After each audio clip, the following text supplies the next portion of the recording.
ada Perdana Menteri perempuan pertama Pakistan. Beliau menyampaikan bahwa saat yang paling indah dari sebuah kapal adalah ketika ditambatkan di dermaga. Dia akan terlihat cantik, bermandikan cahaya. Namun, kapal dibuat bukan untuk ditambatkan di dermaga, melainkan untuk membelah samudra dan menghajar gelombang. Ini menjadi pesan buat kita, khususnya Bapak. Menjadi bupati bukan gagah-gagahan, tapi silahkan mengarungi dan membelah samudra sehingga Kabupaten Sika sampai pada tujuan, yaitu arah baru. Jangan sampai menjadi Kabupaten Sika berbalik arah.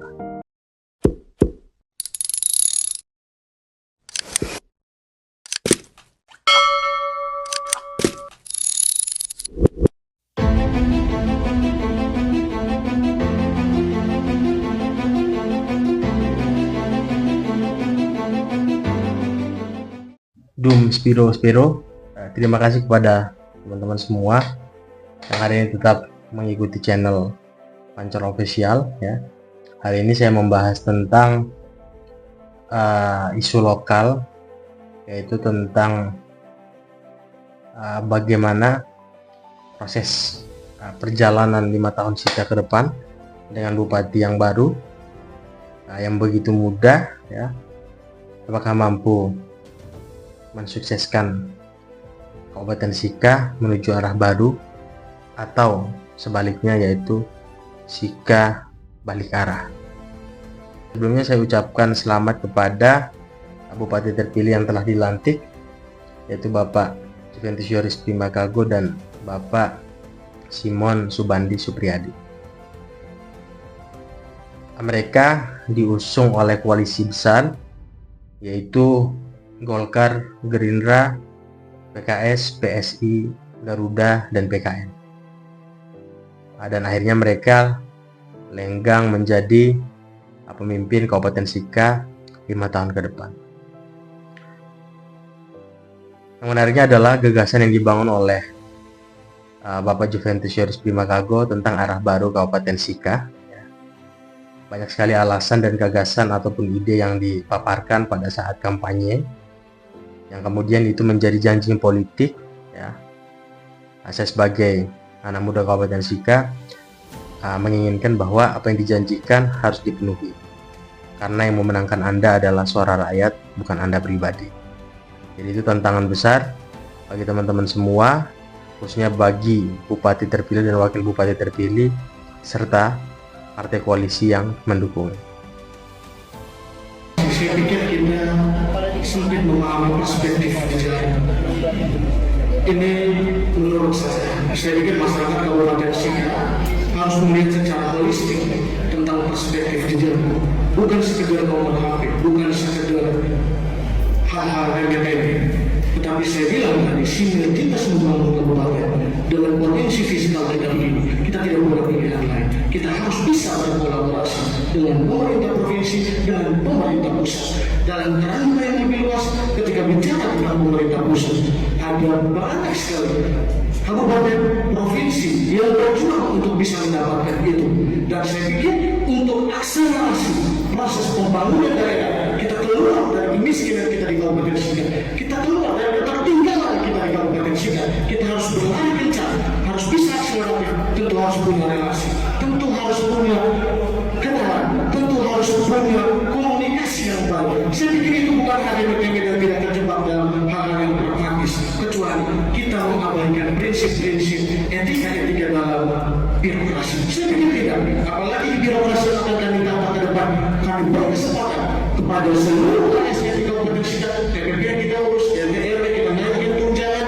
Ini tentu akan kemudian jauh proses kerja birokrasi ke depan. Kita mengambil prinsip berlainan on the right place. Dalam ke depan kita melakukan kerja baik, kerja bagus, sehingga prinsip reward and punishment ini kita lakukan. Tidak bisa kita melakukan proses dengan prinsip yang teori. Dan kami punya pikiran ke depan untuk membangun Kabupaten Sika juga belum. Saya pikir ini penting dengan waktu yang sempit harus utama agenda. Kelompok rentan juga harus diberikan kesempatan, diberikan tempat untuk membangun Kabupaten Sika.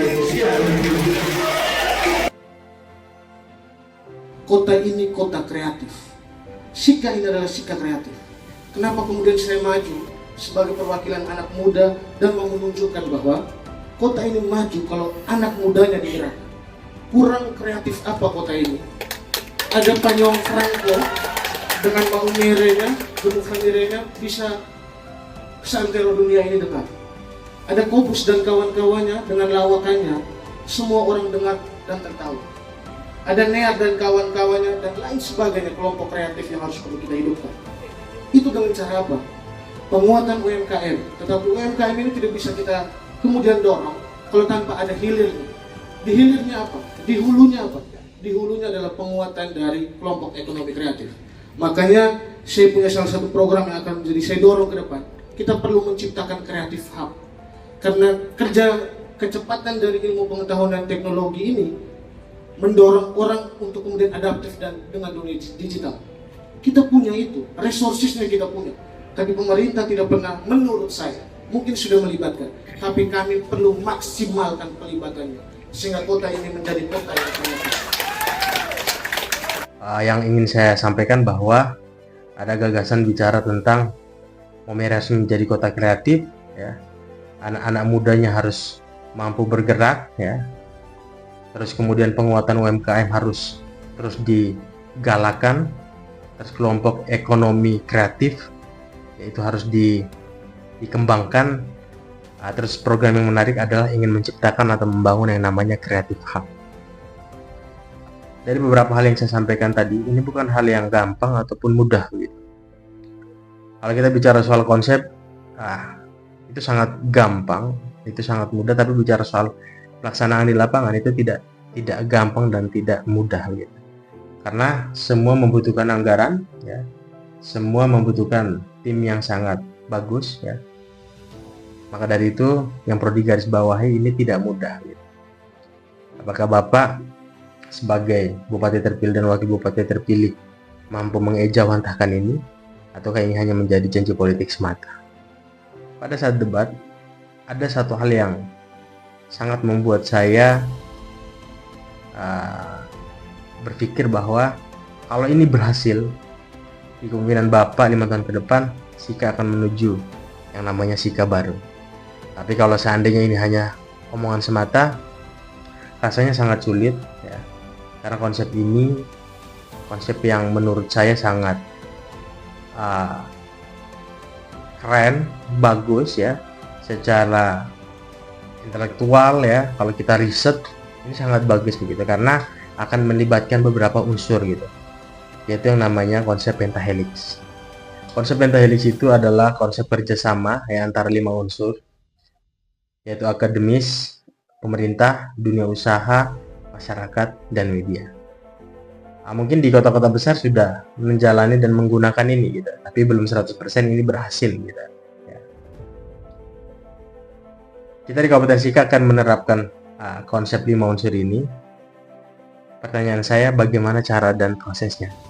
Itu yang perlu dijawab dengan pembuktian, bukan dengan narasi, ya. Karena yang mendukung Bapak sampai hari ini tetap menagih janji itu, ya. Ini tidak sekedar bualan semata, ya. Dan semoga pendukung JOS, ya, tidak menjadi pendukung yang fanatik, tapi menjadi pendukung yang benar-benar bisa mendampingi apa yang akan dikerjakan JOS selama 5 tahun ke depan. Itu yang sangat penting dan perlu kita garis bawahi. Konsep pentahelix, ya, bertujuan untuk mencapai tujuan bersama, ya, seperti mengatasi bencana, mengembangkan potensi wisata, dan mendorong inovasi, ya. Bencana, potensi wisata, dan inovasi. Manfaat dan penerapannya sangat bagus ketika kita bisa laksanakan, ya. Contoh, dalam penanggulangan bencana, Pentahelix dapat menciptakan sistem penanggulangan bencana yang lebih efektif dan berkelanjutan. Terus kemudian dalam mengembangkan potensi wisata, Pentahelix dapat mendorong pencapaian target yang lebih inklusif, akseleratif, dan konkret. Terus dalam meningkatkan ekonomi digital, Pentahelix dapat dilakukan melalui pembangunan Pentahelix Network, ya. yang berbasis inovasi dan riset.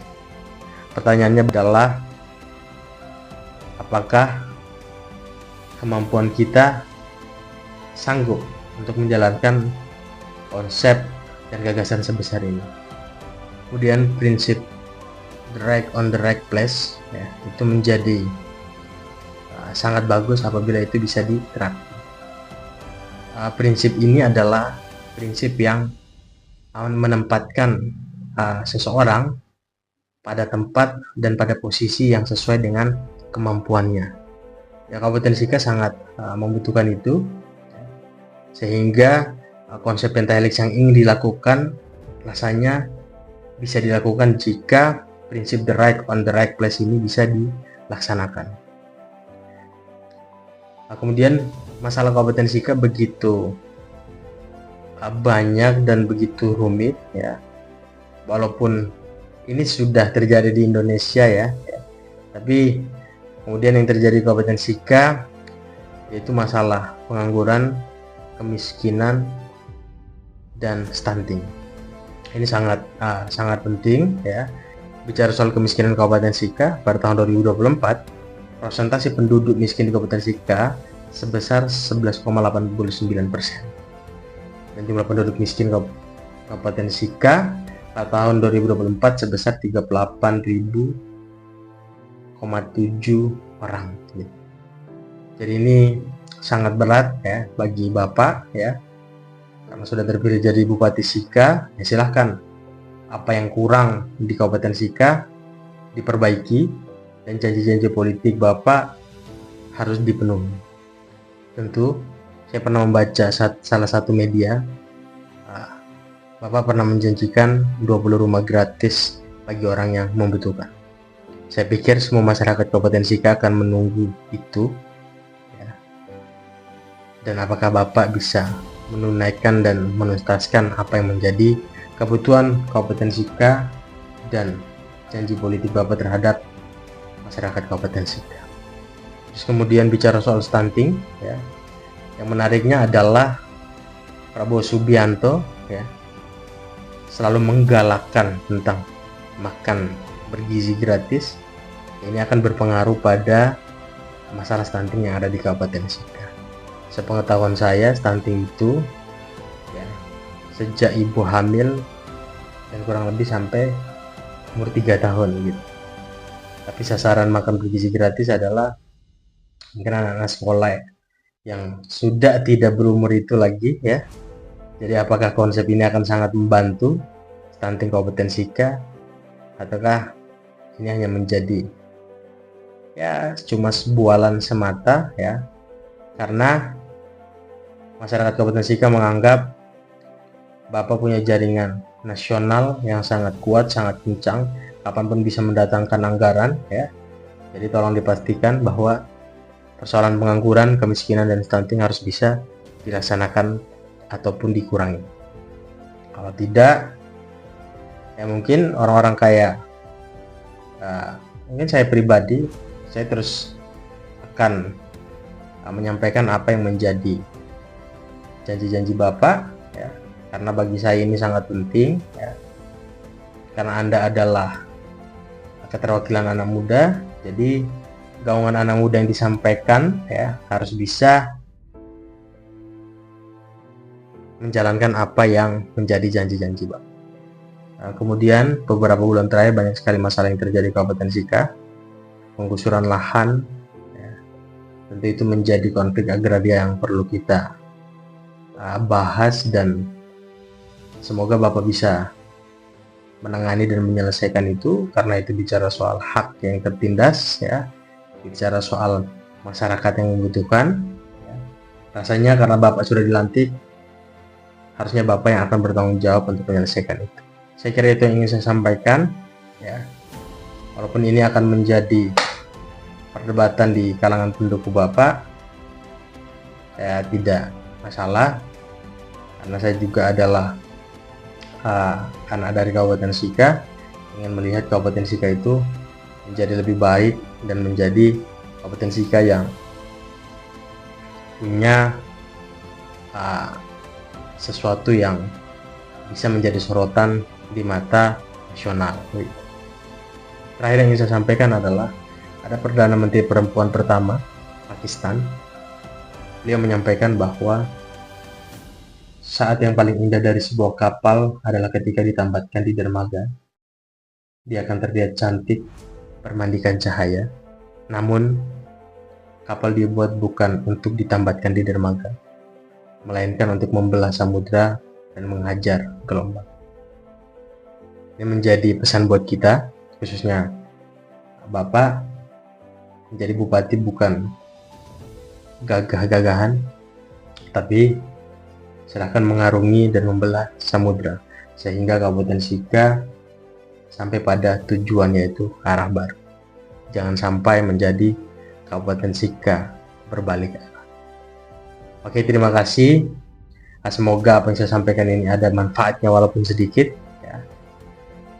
Dan semoga channel ini terus berkembang. Jangan lupa komen ya, like, subscribe ya. Dan untuk teman-teman semua, kalau ada sesuatu yang bisa teman-teman sampaikan saja ke saya biar saya membahasnya. Nanti akan menghubungi link ataupun Instagram, Facebook dan lainnya. Nanti akan saya sampaikan. Terima kasih.